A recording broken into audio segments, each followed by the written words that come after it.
But what I also understand is I've been doing this long enough to realize if he keeps getting away with this stuff, he's either going to end up in prison or in a casket. Don't shake your head because you have no idea. You think you know too much. But I'm going to show you about what you do now. Not at all, right? In fact, I'm just going to guess. I don't know your mom, but I'm just going to guess she's probably told you not to do it. Mm-hmm. Yeah. So you don't listen to her, and you're not listening to me or the court. You just want to play by your own rules, don't you? No, sir. No, I don't. Because otherwise you wouldn't have done it last night. Man, how old are you? 18 now. When was your birthday? December 21st, 2006. It's my birthday. So we turned 18 this, as I told the court, it was charged originally in a juvenile matter, and then it was dismissed and they recharged as adult.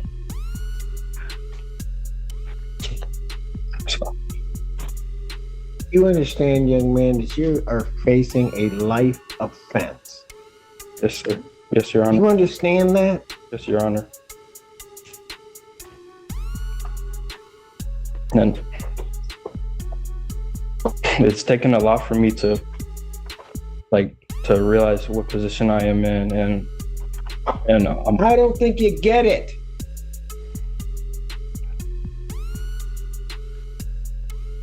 You found yourself in a position where maximum penalty is life or any term of years.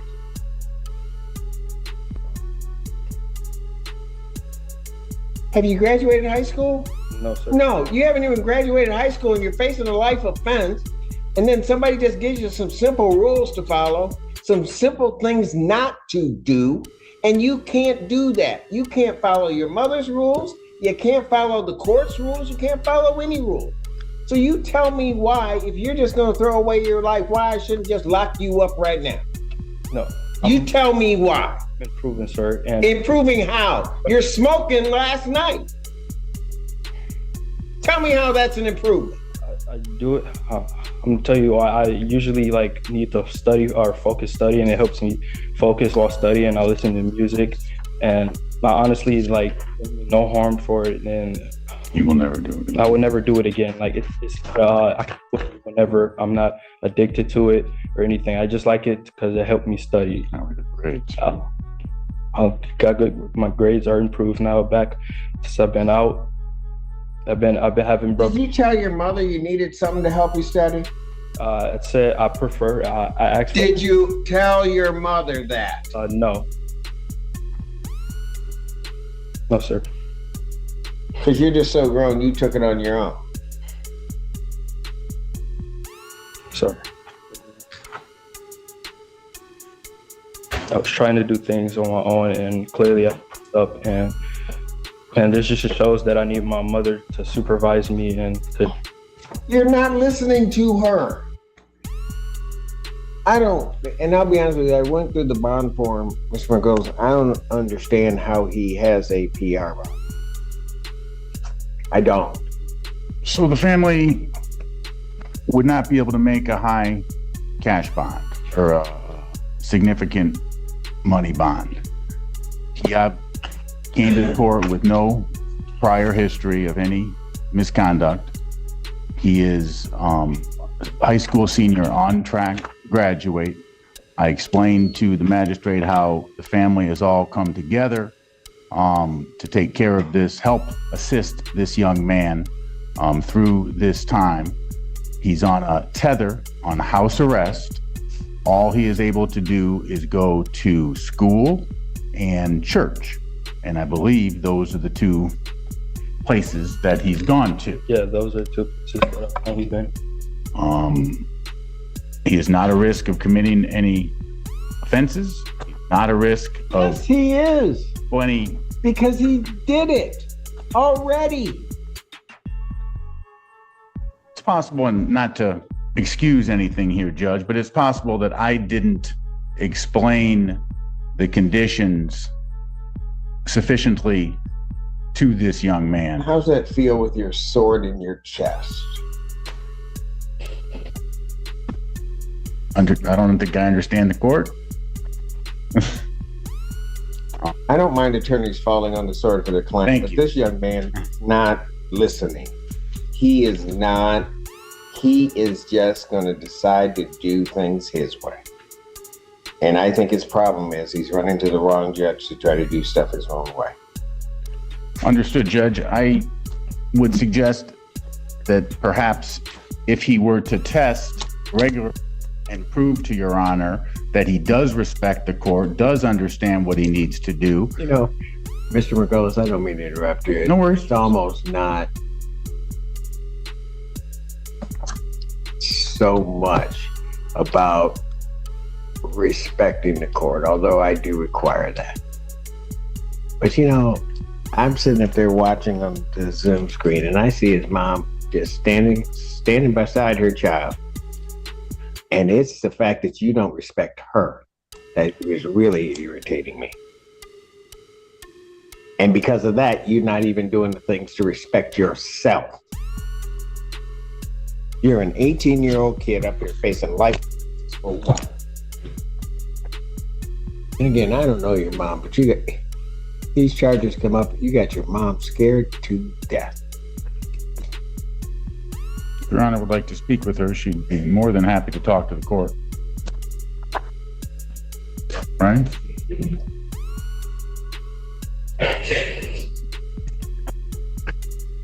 I'll tell you what, I'll hear from mom on my exam.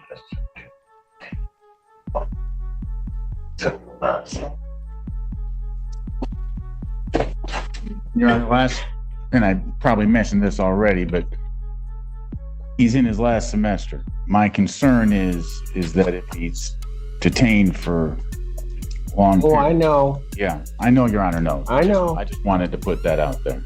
And You know what? If I don't care about his education, about his life, if he doesn't care, why should I? I think he does care. I think he's just made some mistakes, and or He's improved. not listening. He's never talked to you before, Oh, I can tell. meaning he's listening to you, Judge.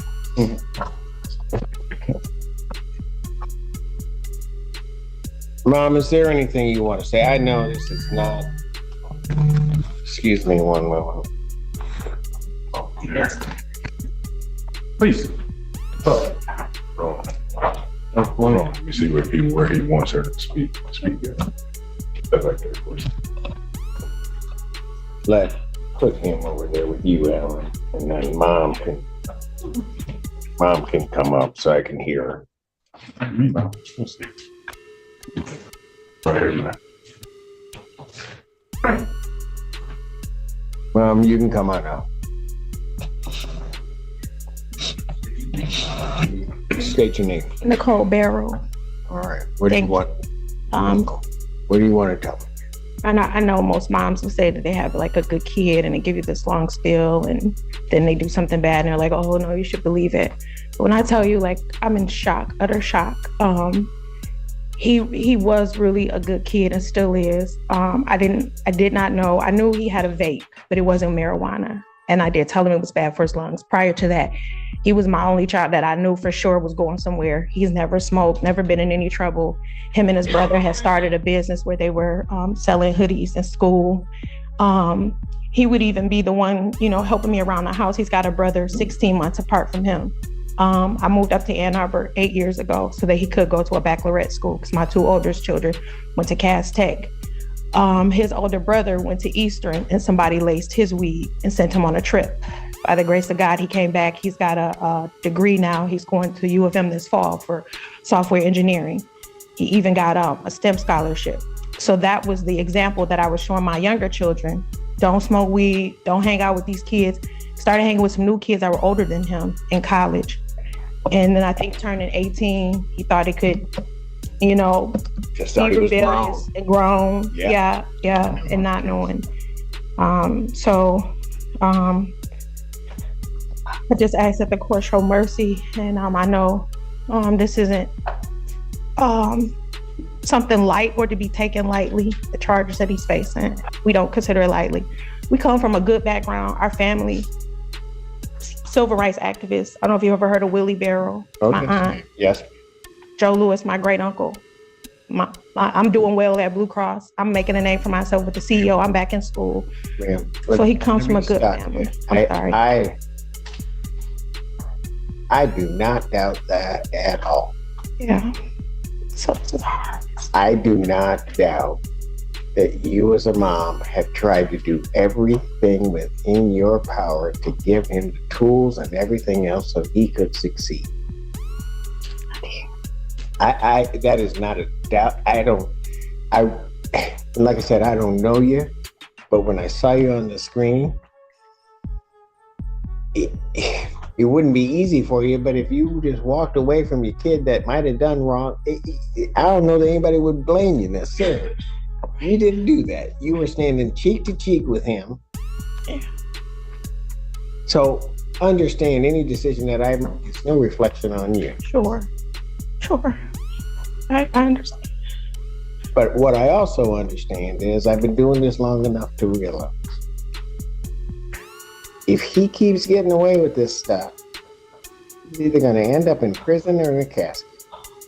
Don't shake your head because you have no idea.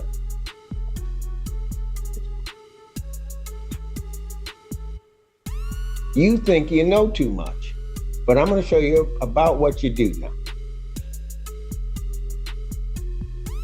Mom, is there anything else you want to tell me? He thought marijuana was legal and he could do that. And then they didn't tell us the probation. I know it's wrong, but they didn't give us restrictions or say anything to him. And I think he didn't know it because that's what he said coming in. If that, I know it's not helpful. I got you. I thank you His for bond allowing me. bond conditions are what his bond conditions are. I understand they may not have told him, but you told him. Yeah, He knew. I did tell him.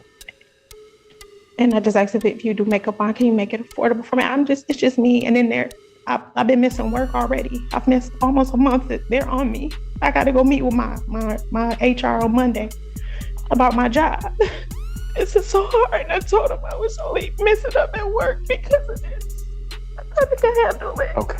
I'm sorry. No, do not apologize. I'm sorry. I'm so sorry.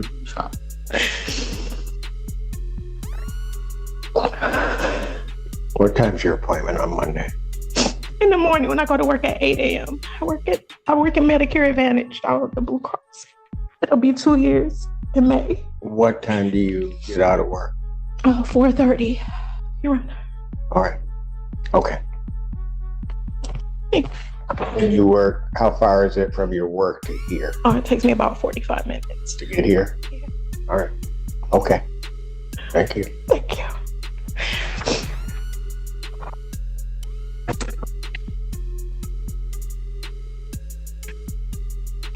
Anything else from either side before I do what I'm going to do? Your Honor, the people's original request was for $25,000. That was before people were aware of the new violation with the marijuana. This time, people will be requesting refunded for the violation. I know the court indicated I've gone through the bond request form. I know my colleague did a fantastic job outlining all the facts. I did just want to again emphasize the severe injuries and assault that occurred on one of the victims here with the broken nose, chipped tooth. She was bitten her hand. She was trying to fight the defendant for control of the car keys. I think remand is appropriate at this time.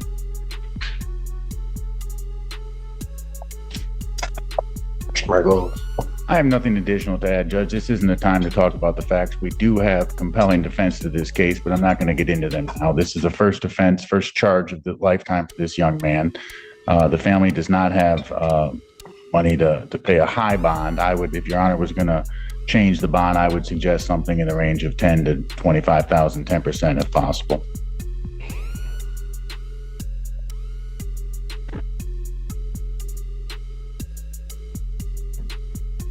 But if I make it higher than that, then the family doesn't have it. And then he doesn't graduate. Correct. And everything's a mess. Correct.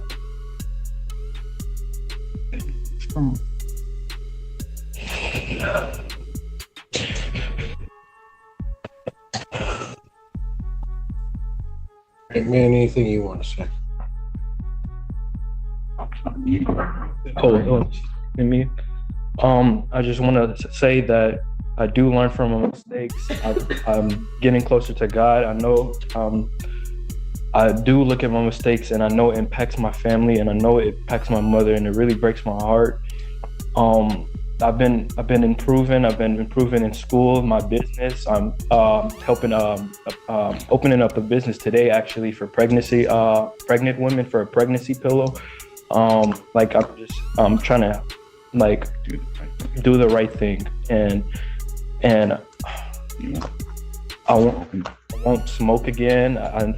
That's no problem for me to not smoke again. I won't, like, other than that, like, I've been following my probation rules. I've been texting my probation officer. I've not committed any other violations. I've been going to school on time, and I really apologize to the court. I'm sorry. I apologize to you.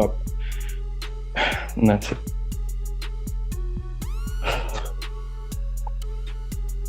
Do something. So I'm sitting there listening to your mother, and then understand something. You never, ever possess the right to break her heart.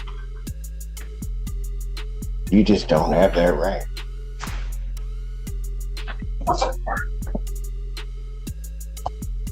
Normally, an easy thing for me to do is to accede to the people's request. If I accede to the people's request, you're not out.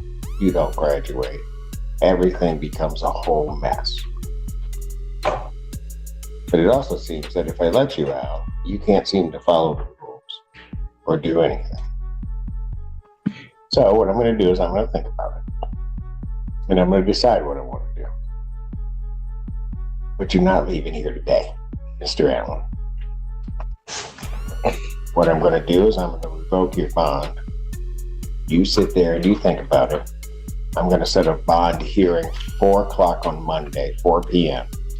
I'm setting 4 p.m. so you can get into the building. Ma'am, get to work. You get here. We'll be here. We'll wait for you. Okay? We'll finally have somebody that's waiting on you as opposed to you waiting on everybody else and everything falling through.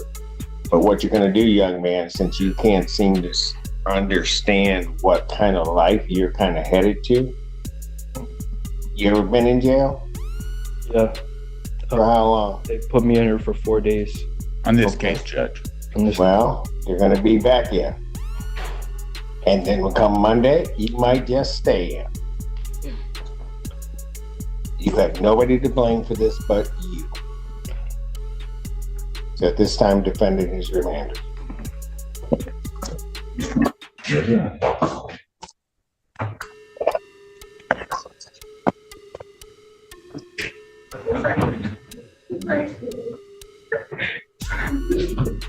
We'll see you on Monday.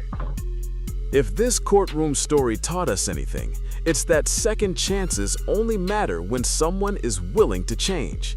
One bad decision could put an entire future at risk, but ignoring the people who love and believe in you can cost even more.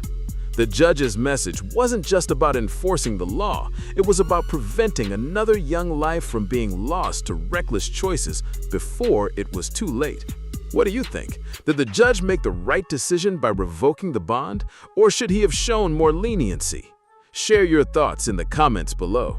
If you enjoy real courtroom drama, powerful judge moments, and true legal stories with unforgettable lessons, subscribe now and turn on notifications so you never miss our next case. Thanks for watching, and we'll see you in the next courtroom story.